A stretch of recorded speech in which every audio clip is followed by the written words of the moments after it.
कि हालत हैज़ के बाद गुस्ल का क्या तरीका होता है। कुछ ये गलत फहमी है कि हैज़ के बाद 2 गुस्ल होते हैं, तो ऐसा नहीं है। और तरीक़ेकार औरत के गुस्ल का और हैज़ के बाद गुस्ल का ये होता लगभग एक जैसा, इसमें कोई ज़्यादा फ़र्क नहीं होता। तमाम फ़राइज़ वही होते हैं, जो मर्द की गुस्ल का तरीका है वही औरत का तरीका है। कुछ मर्द के लिए एहतियातें हैं, कुछ औरत के लिए एहतियातें। आला हज़रत इमाम अहले सुन्नत, इमाम इश्क़ व मोहब्बत, मुजद्दिद दीन व मिल्लत, इमाम अहमद रज़ा ख़ां मुहद्दिस आज़म फ़ाज़िल बरेलवी रज़ियल्लाहु तबारक व तआला अन्हु फ़तावा रज़विया शरीफ के अंदर ये वाज़ेह औरत और मर्द के लिए फरमाई है। मैं कुछ मुख्तसर, अभी ख़ातून का सवाल है तो ख़वातीन के लिए अर्ज़ कर देता हूँ। कुछ मुख्तसर गुस्ल के अंदर एहतियातें ज़रूर है, बाकी फ़राइज़ वही हैं। और सबसे बड़ी जो इसमें एहतियात है औरत के लिए, ये कहें कि छूट है गुस्ल के अंदर, वो ये है कि औरत को सर के बाल मुकम्मल धोने की गुस्ल में ये हाजत नहीं है। यानी जितने बाल हैं, जिस तरह मर्द को एक एक बाल और तमाम सर को भिगोना और साथ में सारे बालों को धोना फ़र्ज़ है, ये फ़र्ज़ औरत के लिए नहीं है। मतलब ये कि औरत सिर्फ़ बालों की जड़ भिगा ले, यानी जिसको खोपड़ी बोलते हैं, वहाँ पानी बहा ले जड़ों के अंदर, और जो बाल लटके हुए हैं या जूड़ा बंधा हुआ है तो उसको खोल के धोने की ज़रूरत नहीं। मसलन ये कि जैसे सर के पीछे ढीला सा जूड़ा बंधा है, बहुत लूज़ बाल हैं कि सर के अंदर पानी जा सकता है, तो औरत बस सर के अंदर पानी को घुसा ले कि उसके सर गीला हो जाए और वो बाल जो इसके ऊपर हैं काफ़ी हैं। अभी जो पीछे बाल हैं मुकम्मल तौर से इसको पूरे को धोना ये औरत को ज़रूरी नहीं है, ये इसको माफ़ है।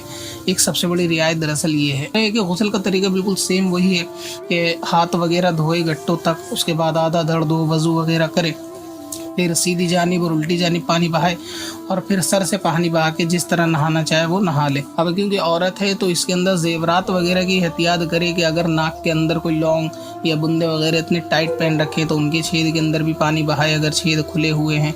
इसी तरह हाथों के अंदर छल्ले और अंगूठी वगैरह पहन रखी तो उनकी एहतियात करे कि उनके लिए भी पानी बहाए। इसी तरह आला हज़रत इमाम अहले सुन्नत ने जो फ़तावा रज़विया में बताया, मैं उसका खुलासा अर्ज़ कर रहा हूँ, अपनी अकल या अपने पास से मैं कोई इसमें लफ्ज़ नहीं बता रहा। बाद लोगों को थोड़ा अजीब सा लगेगा, मसाइल दरअसल ऐसा ही है क्योंकि मसला भी ख़ातून का है और मसला गुस्ल का है। तो ये सब चीज़ें जो अंगूठी हैं हाथों की, पैरों के अंदर भी छल्ले पहनती हैं, तो उनके अगर ये इतने टाइट हैं कि उसके अंदर पानी नहीं जाता तो उनको भी जो है घुमा कर उसके अंदर पानी बहाए, इसका एहतियात वो कर रहे औरत जो है। इसी तरह अगर हाथों के अंदर या अंगूठों के अंदर धागा बांध रखा है और इतना सख्त है कि उसके अंदर पानी नहीं जाता, तो उस धागे को लूज़ करके उसके अंदर भी इत्मीनान करे दिल को कि पानी पूरी तरह पहुंच चुका है, इस चीज़ का यानी इत्मीनान पूरी तरह दिल में कर ले। इसके अलावा औरत, जब ये औरत हो या मर्द, जब वो बैठ के नहाती है तो जो पैर होते हैं वो इस तरह फोल्ड होते हैं कि जो घुटना होता है, घुटने के नीचे का हिस्सा सूखा हुआ रह जाता है। ये दोनों के लिए मर्द और औरत, तो उसकी भी एहतियात करें। यानी जिस तरह ये कोहनी का जोड़ है ना, इस तरीके से जोड़ है तो ये अंदर का हिस्सा सूखा रह जाएगा अगर ऊपर पानी बहा लिया। तो इसी तरह जब ये पैर होता है तो उसको मोड़ के बैठते हैं फोल्ड करके, तो रान पे पानी बह जाएगा और पिंडली पे आगे पानी बह जाएगा, लेकिन नीचे की तरफ घुटने के बिल्कुल अपोजिट नीचे की साइड में वहाँ पानी नहीं बहता, उसकी एहतियात करें, उसके अंदर पानी पाए। इसी तरह फरमाया आला हज़रत ने कि अगर औरत ऐसी है कि उसके पिस्तान ढले हुए हैं, यानी उसकी ब्रेस्ट ऐसी है कि वो ढली हुई हैं और उसके ढलने की वजह से उसके नीचे ब्रेस्ट के पानी नहीं पहुँचता, वो खाल सूखी रहती है, तो एक एक ब्रेस्ट को उठाकर उसके नीचे पानी बाहर, इस चीज़ का दिल के अंदर इत्मीनान करे मुकम्मल तौर से कि हाँ जिस्म पर वहाँ पानी बह गया। तो औरत को ये भी एहतियात की मर्द के मुकाबले ज़्यादा हाजत होती है, ख़ास तौर से ये कि सीने के मामले में कि सीने के नीचे पानी बहना चाहिए, इस चीज़ के लिए भी वो थोड़ा एहतियात बरते। और अगर औरत की खाल ऐसी है यानी थोड़ी मोटी किस्म की औरत है तो उसमें क्या होता है कि बैठने में पेट के पास से खाल जो है वो बल खाती है, लिपटती है, तो वहाँ से एक एक बल को खोल कर और वहाँ पे भी पानी बहाए, इस चीज़ का भी दिल के अंदर पूरा तसल्ली कर ले कि वहाँ पानी बह गया। क्योंकि बैठने की सूरत में थोड़े हेल्थी लोग होते हैं तो पेट की चर्बी थोड़ा सिमटती है, तो ऐसे में वहाँ दो बलों के बीच में वो पूरी जगह खाली रहती है। तो अगर बैठे बैठे इसी तरह पूरा मुकम्मल गुस्ल कर लिया तो अब खड़े होंगे तो वो जगह सूखी हुई रह जाएगी जो सवाल में बताई हैं, तो उनका भी औरत जो है वो एहतियात करे। इसी तरीके से जो अगर खड़े होकर कोई शख्स नहा रहा है तो खड़े होकर नहाने में मर्द हो या औरत, तो उसको इस चीज़ का एहतियात करना चाहिए कि दो सुरीन के बीच की जगह, जब सुरीन यानी कूले दोनों बंद होते हैं तो बैतुल खला की, बड़े मकाम की जगह लैट्रिन वगैरह करने की, तो वो बंद हो जाती है तो ऐसी सूरत में वहाँ पानी नहीं बहता। आप कभी खुद भी तजुर्बा करके देखें, जब आप खड़े होंगे तो दोनों जगह वो बंद हो जाती है, जब बैठते हैं तो उसमें थोड़ा सा खुलापन महसूस होता है। तो अगर आप बैठ के गुसल करेंगे तो फिर वो खुलापन रहेगा, तो वहाँ पानी पहुँचेगा। और अगर आपने खड़े होकर गुसल किया, मर्द हो औरत, तो औरत के क्योंकि सुरीन मर्द के मुकाबले ज़्यादा हो, सुरीन के मामले में औरत को मर्द के मुकाबले में ज़्यादा एहतियात की ज़रूरत है। तो इसलिए अगर खड़े होकर गुसल कर रही हैं तो ऐसी सूरत में इस चीज़ का भी दिल के अंदर पूरी तसल्ली कर लें कि 2 सुरीन जहाँ मिलते हैं वहाँ पानी नहीं पहुँचेगा, उसकी एहतियात कर लें। अच्छा, जो मैंने घुटने का बताया वो दोनों ही घुटने के लिए एहतियात करें मुकम्मल तौर से। और इसी तरह ये ऐसा नहीं कि एक पैर धो लिया तो दोनों के लिए एहतियात करें कि वहाँ पानी पहुँचे।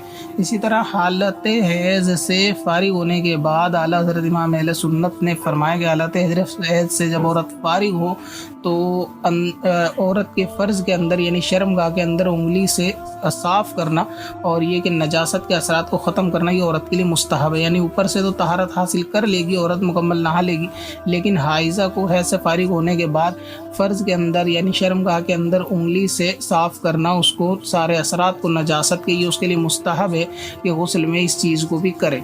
तो ये तमाम गुस्ल की जो हैं एहतियातें थी औरत के लिए कि कहाँ कहाँ उसको कैसा हो सकता है। कुछ चीज़ें छूट गई हो तो इंशाअल्लाह ताला मैं उसको दोबारा वीडियो बनाऊंगा, तो अभी जहन में नहीं है तो उसको बता दूंगा दोबारा। जितनी फतावा रज़विया की मुझे याद रही तो मैंने उसको आपको बता दी कि ये सूरत हाल करें। एक चीज़ का और भी एहतियात करें, नहाने में जो सबसे बड़ी गलती लोग करते हैं, मर्द हो या औरत, वो ये है कि ये काबे की तरफ चेहरा करके नहाते हैं, जो कि बिल्कुल जायज़ नहीं है। जहाँ पे किबला होता है उस सिमत ना तो चेहरा करें और ना ही पीठ करें।